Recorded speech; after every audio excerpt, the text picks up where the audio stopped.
It's another Victory Monday here on Philadelphia Eagles now after the Birds took down the Los Angeles Rams 23-14. And can you imagine being Jalen Hurts? At this point in the regular season, my man barely loses. That's franchise swag right there. And you walk off the field after another big win and you look up on the road outside of Los Angeles, sea of Eagles fans who are like, Jalen Hurts, you are him, and this football team is rolling right now. So if you're pumped up about those Philadelphia Eagles, I want you to hit that thumbs up icon, like the video, fly Eagles fly. I appreciate everybody who tuned into the watch party yesterday. We continue to set records, and on today's show, let's recap everything that transpired as the Birds remain undefeated.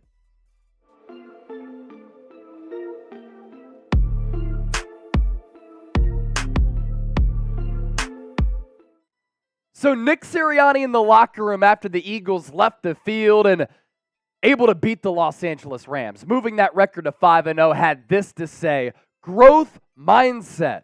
Growth mindset. We have to have that same mentality and that dog mentality going up to New York next week to take on the New York Jets. And I wanted to start with that because I think that type of attitude, that type of mindset is what makes this Eagles organization right now really special. There's this silent confidence with Philadelphia over the last couple of years that's been instilled by Nick Sirianni that I really, really like. And under Sirianni, Howie Roseman, owner Jeffrey Lurie, and led by Jalen Hurts, who's the face of all of this as a player in the locker room, there is always a desire for this team, this organization, to get better. They're striving for greatness here. They're not content with being 5-0. They want to continue to grow and display that growth mindset. Because in the NFL, a majority of games are decided by one score or less. And the Eagles know if they go to the Meadowlands, MetLife Stadium, against the Jets, who have been playing decent ball under Zach Wilson as he's made some okay strides, they will go down if they think they're going to walk all over the New York Jets. And that's what has to happen for a team to win a Super Bowl and to be Super Bowl contenders. And that's why Nick Sirianni can be on the sideline and he can address Jason Kelce after how emotional he was, as well as Jalen Hurts, because this is an Eagles team right now. You know what they care about? It is winning. But the purpose behind all of this and the purpose behind the growth mindset and talking and having an open-minded conversation and allowing emotions to come out with Hurts like we saw, like Jason Kelce, the purpose of that to get better and improve. And speaking of Jalen Hurts, continues to make history. He is 22-1 in his last 23 regular season starts. He joins Tom Brady, Peyton Manning, Jim McMahon, and Joe Montana as the only quarterbacks to ever have a record like that in 23 regular season games. All he does is win, win, win. Shout out to DJ Khaled. And he was a big reason why the Eagles won that game yesterday against the Rams. And what I love, too, going back to Sirianni talking about the growth mindset, every week this year, all 5 of them for this Philadelphia Eagles offense, there has been growth. There have been improvements. There have been strides made forward, and this is an Eagles team that continues to get better and better. You don't need to be playing your best football in September. You don't need to be playing your best football in the early portion of October, but if you continue to grow and evolve and you peak a little bit later, that's when you're dangerous. Hurts 25-38, 303, a touchdown through the air with that pick. I think it was supposed to be a back shoulder ball to A.J. Brown. He didn't stop, and Akilla Witherspoon toe drag swag. What I loved about Hurts yesterday as well, though, is that he looked the most spry that he's looked this year in running the football. He was the most effective that he's been in running the football. And you combine the running ability, which is what has made him partially special, with the passing ability, and that all comes together collectively. He is a dual-threat quarterback who continues to adjust what defenses show, and he continues to come up with answers to what the defense is trying to do to try to limit him and this Eagles offense. He, too, has that desire to continue to get better, and those are special qualities to have as a quarterback in this league. Look, let's be real.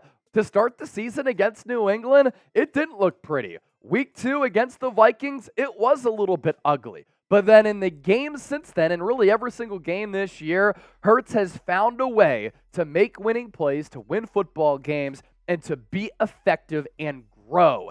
And growth mindset, the theme of this show.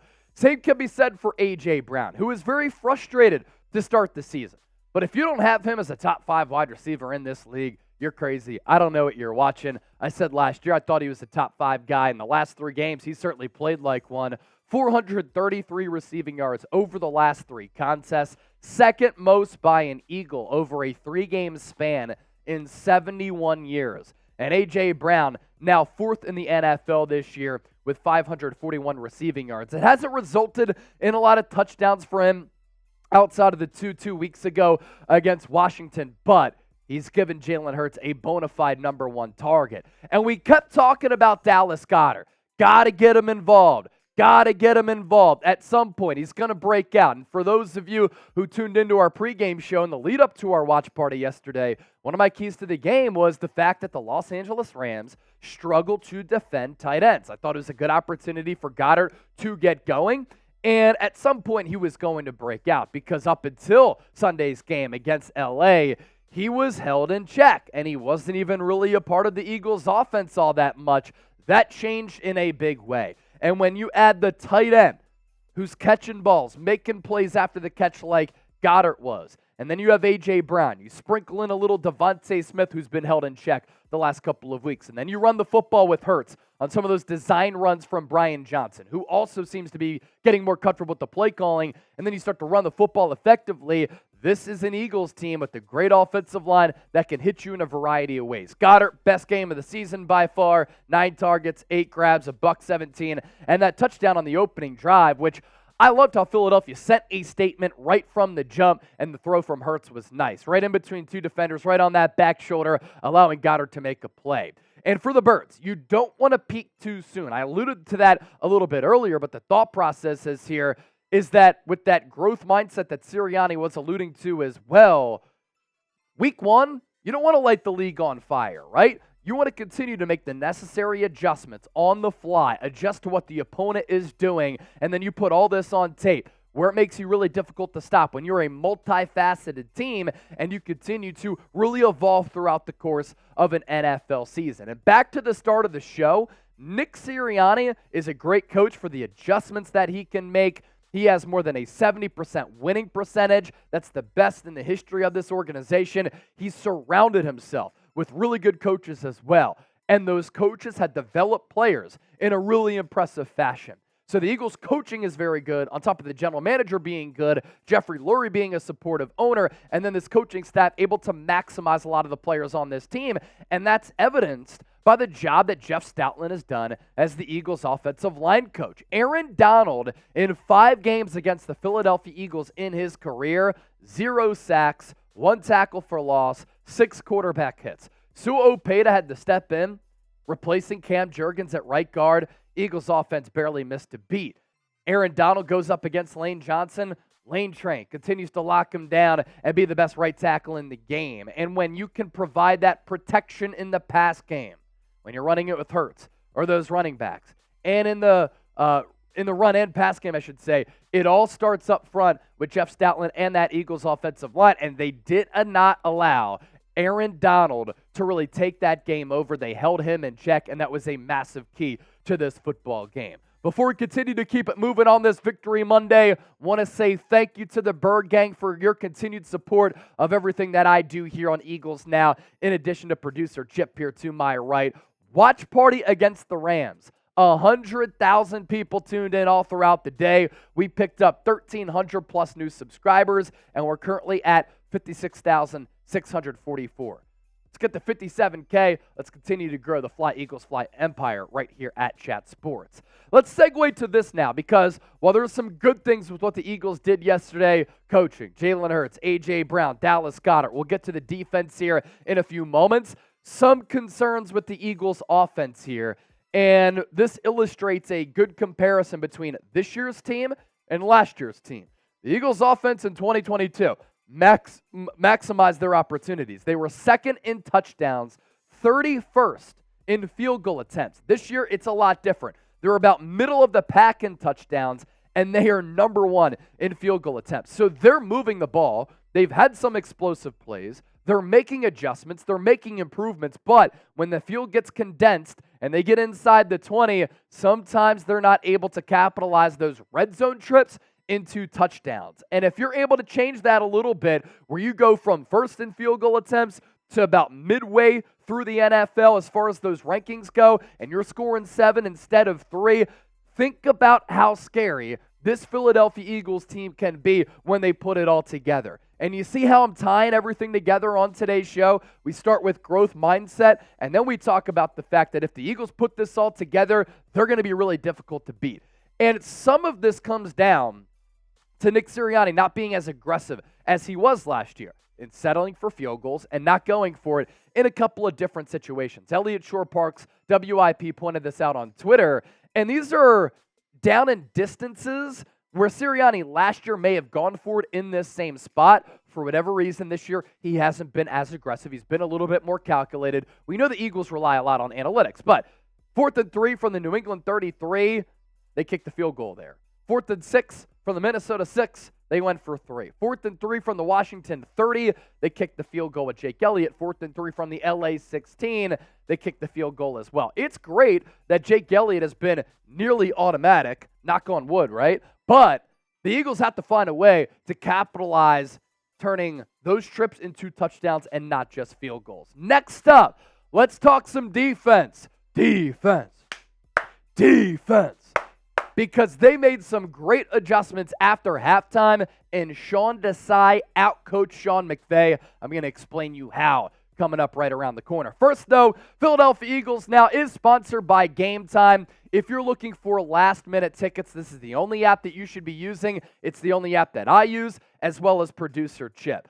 What makes GameTime the best app when looking for tickets? And we're talking sporting events, Eagles, Sixers, Phillies, college football, but also I love going to concerts. I love going to comedy shows. You can find all of these events on the GameTime app. But what also makes it elite, best seats at the lowest price guaranteed. The prices drop as the event gets closer. Lowest price guaranteed is fantastic, and you get your vantage point from where you'll be sitting so you know what you're paying for. And speaking of paying, we have a great deal for all of you. $20 off when you use the promo code EaglesChat when you download the GameTime app right before your purchase. And you look ahead to some of the future Philadelphia Eagles games, right? For instance, they're taking on the New York Jets. There are tickets available to shoot up I-95 right to New Jersey and watch the Birds beat the Jets to make this a home away from home game like it was at SoFi Stadium. So there are plenty of seats left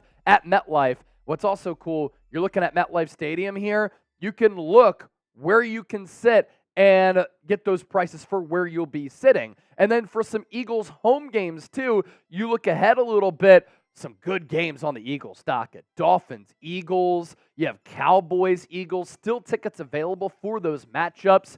So use the code EaglesChat. We're going to put that link down in the comment section as well as in the description of this video. You save $20, lowest price guaranteed. Prices drop as the event gets closer. It's the only app that you should be using. We're really appreciative of them supporting the program here, and we want to continue to keep our great partnership with GameTime. So support the show. Click on that link, use that promo code, and you win at the end of the day as well because you save some money. Let's talk some Eagles defense here as I teased just moments ago.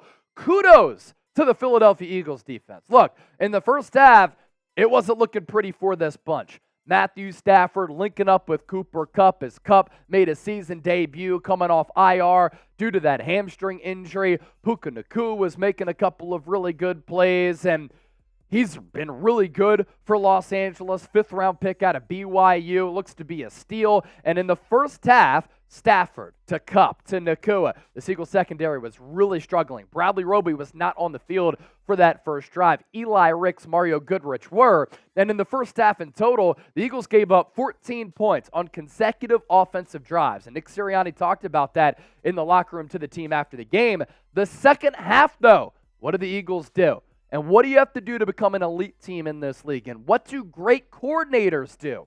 You make adjustments mid-game. And the Eagles pitching a second-half shutout, and they gave up less than 100 offensive yards after the break. Sean Desai outcoached Sean McVay. And the Eagles partially were led by the likes of Jalen Carter, who continues to ball, continues to dominate, continues to look like a steal at number 9. And the Philadelphia Eagles, ladies and gentlemen, got the best player in the 2023 NFL Draft coming off a Super Bowl and only had to move up one slot to take him at number 9. Among all defensive tackles in the NFL through 5 weeks, he is number 1 in pressures with 23. Think about that. Number 1 in pressures with 23. Now overtaking Aaron Donald, who was held in check by the Eagles offense yesterday. He is number 1 in hurries with 17. And he's number 3 in sacks with 3.5. He has the makings of becoming a special player in this league, and he's already off to a great start. Carter has 3.5 sacks, as we said.